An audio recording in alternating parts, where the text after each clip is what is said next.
Hello and welcome to a new vlog. বন্ধুরা কেমন আছো তোমরা? আশা করছি তোমরা সকলে খুব খুব খুব ভালো আছো।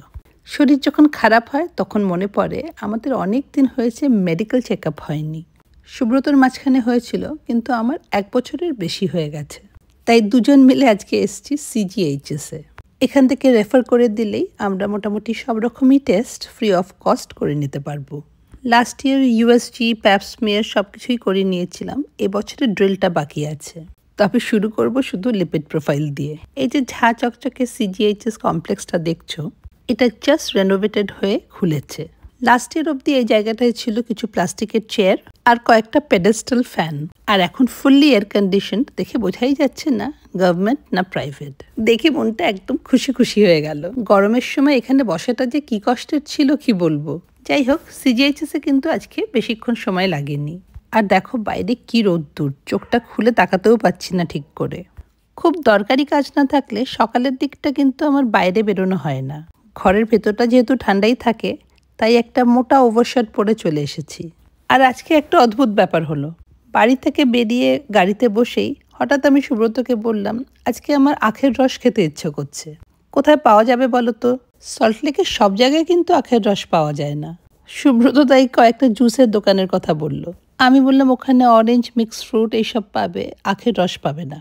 আর দেখতেই পাচ্ছ CGHS থেকে বেরিয়ে সামনেই দেখলাম আখের রস পাওয়া যাচ্ছে। একটু লেবু দাও না।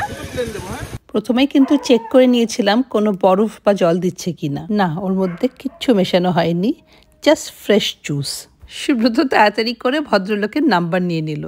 উনি বললেন এখনো কোনো পার্মানেন্ট জায়গা উনি পাননি, ঘুরে ঘুরেই জুস বিক্রি করে। এবার আখের রস খেতে ইচ্ছে করলে একবার ফোন করে জিজ্ঞেস করে নিতে পারবো উনি কোথায় আছেন। আমাদের দুটোতেই একটু লেবু দিও। হ্যাঁ, তুমি নাও আগে। হ্যাঁ, একটু দাও, সামান্য দাও। না, তুমি আগে।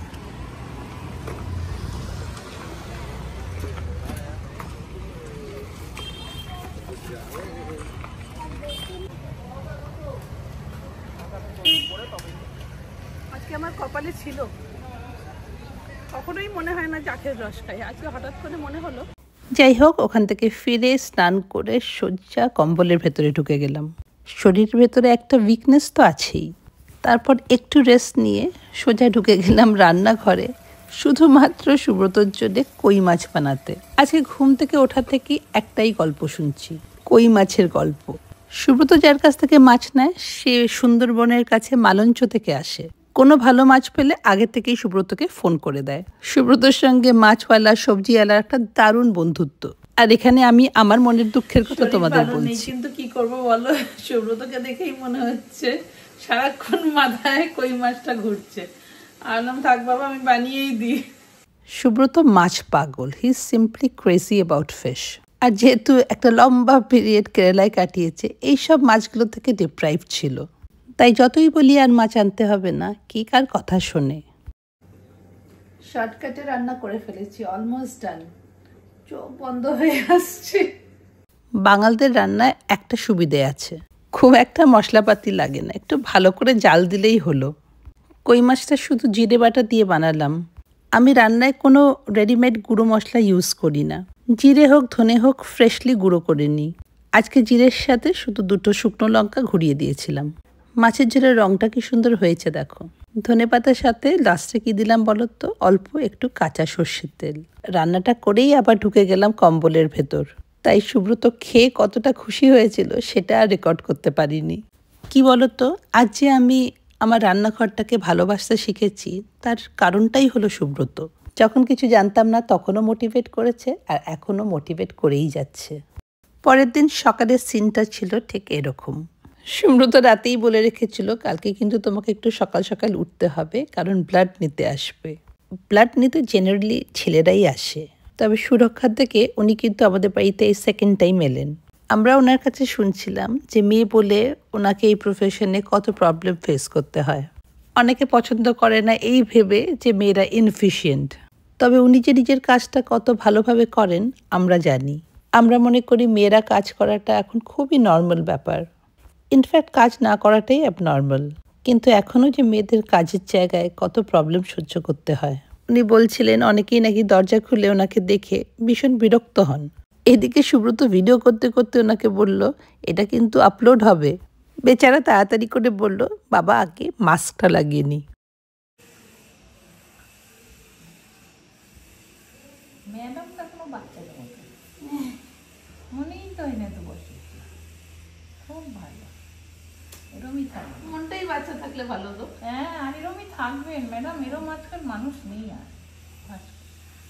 সব সময় সবাই কামড়াতে আসছে। দেখো মানুষটা কত ভালো, সকাল সকাল এসে আমাকে দুটো ভালো কথা বলে আমাকে হাসিয়ে আমার মনটা ভালো করে দিয়ে চলে গেল। কাউকে দুটো ভালো কথা বললে বা মন খুলে অ্যাপ্রিসিয়েট করলে আমরা কি হারাবো বলো তো? You lose nothing but you definitely gain good Karma.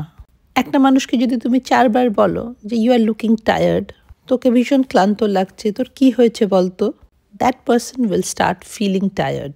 মানুষের শব্দের মধ্যে অনেক পাওয়ার। তাই যদি কাউকে দেখে আমার সত্যি টায়ার্ড লাগে, আমি উল্টোটাই বলি, তোকে আজকে ভীষণ ফ্রেশ লাগছে, and I can challenge that person will definitely start feeling better. যাই হোক, বিকেলের দিকে আবার ঢুকে গেলাম রান্নাঘরে, কারণ আজকে আমার বন্ধু বু আসবে আর তার সঙ্গে আসবে পূর্বা। এই যে কয়েকদিন আগে আমরা পিকনিকে গেলাম, আমাদের সঙ্গে বু যেতে পারেনি। বরুণদাকে ছেড়ে যেতে হলে ওকে অনেকটাই ম্যানেজ করে যেতে হয়, কিন্তু ওর যাওয়ার ইচ্ছে তো ছিল। তাই পিকনিক থেকে ফিরে রাতে যখন ওর সঙ্গে আমি কথা বলছিলাম, ও কথায় কথায় বলল, আমাকে একবার কচুরি আলুর দম খাওয়াস তো। একবার যখন বলেছে আমি একটু দেরি করিনি। কিছু কেটে কুটে অ্যারেঞ্জ করে নিয়েছি, এবার শুধু রান্নাটা করবো। আর কিছুক্ষণ পরে হয়তো ওরা এসেও যাবে, বাই 7 বলেছে। 7টার মধ্যে আসতে, এসে গেলেই ভালো।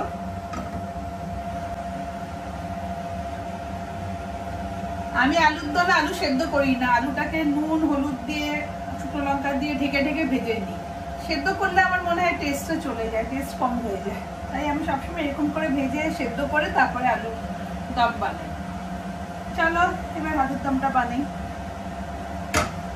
অনেকে নিরামিষ আলুর দম বানায়, সেখানে পেঁয়াজ দেয় না, তবে আমি অনেকটাই পেঁয়াজ দিয়ে বানাই, কারণ আলুর দমের আলুর থেকে আমার গ্রেভিটাই বেশি ভালো লাগে। দেখো একসঙ্গে জিরে ধনে শুকনো লঙ্কা তারপর সব রকম গরম মশলা দিয়ে একটা গুঁড়ো বানিয়ে রেখেছি। এখানে চলছে পেঁয়াজ ভাজা।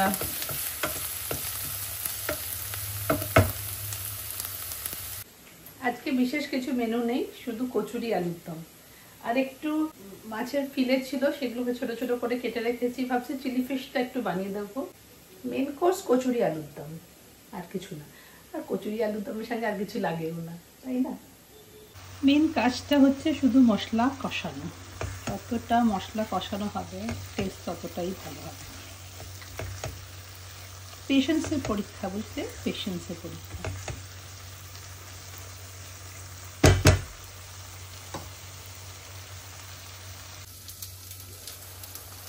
এই যে মশলাটা আমি জল দিয়ে দিয়ে কষাই, অল্প অল্প করে জল দিয়ে কষাতে থাকি। একটু সময় লাগে কিন্তু ভালো হয়। এদিকে চিলি চিকেনের পেঁয়াজ ক্যাপসিকাম কাঁচা লঙ্কা রসুন সব ভাজা হচ্ছে। মাছটাকে আগেই ভেজে রেখেছিলাম, সব কিছু এক জায়গায় করে রেখে দিচ্ছি। শুধু সার্ভ করার আগে সসে স্টার করে দিয়ে দেব। ভেবেছিলাম ঠিকই ওরা আসলে সসে স্টার করব, তবে আজকে আসতে ওরা অনেকটাই দেরি করে ফেলেছে। এদিকে সুব্রতর ডিনার টাইম হয়ে গেছে, তাই চিলি ফিশটাকে রেডি করে সুব্রতকে বললাম খেয়ে নিতে।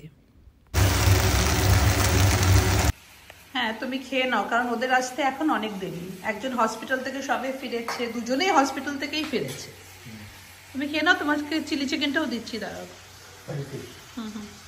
Chilli fish, chilli fish. হ্যাঁ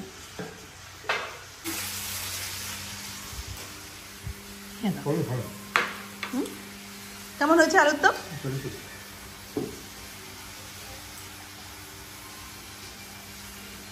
চিলি ফিশটা ট্রাই করে বলো হ্যাঁ কেমন হয়েছে। কিছু যদি কম বেশি হয় আমি এখনো দিয়ে দিতে পারবো ওটা। আমি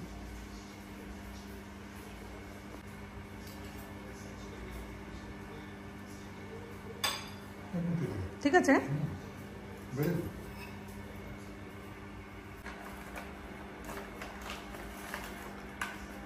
ওরা তো সব ব্ল্যাক কফি খায়, ওরা সব ব্ল্যাক কফি ব্ল্যাক টি। তো আমি ভাবছি ফিল্টার কফিটা একটু বানিয়ে রেখে দিই, তারপরে ব্ল্যাক কফি দিয়ে দেবো। এর মধ্যে জল যেতে হবে। দাঁড়াও, পাগলি গরম করছে, মনে হচ্ছে কেউ এসছে। না এটা ওরকম গরম না। আচ্ছা আচ্ছা, ওরকম না। ওটা ওদের টেরিটরি ওয়ার চলছে এখন। বাইরে কেউ ডগি এসছে। ফিল্টার কফি ব্ল্যাক ভীষণ ভালোবাসে পূর্বা এরা খেতে। তো যখন আমরা পন্ডিচেরিতে গেছিলাম সারাক্ষণ শুধু ফিল্টার কফি খেয়েছে। দেখো বানিয়ে রাখছে। এই যে ফাইনালি দুজনে এসে গেছে। অনেকদিন পর বুকে বসিয়ে আমি খাওয়াতে পেরেছি, আমি খুব খুশি। বুকে মাঝে মাঝে দেখে মনে হয় ওর কাউন্সিলিং দরকার, আর বন্ধুদের থেকে ভালো কাউন্সিলিং কেউ করতে পারবে না। মিঠুকে আজকে আগের থেকে বলে রেখেছিলাম একবার এসে কচুরি বানিয়ে দিতে। চলো তাহলে আজকের ব্লগটা এখানেই শেষ করি। ভালো লাগলে লাইক করো, কমেন্ট করো, শেয়ার করো, চ্যানেলটাকে সাবস্ক্রাইব করো। দেখা হবে আবার একটা নতুন ব্লগে। Till then bye bye and take care.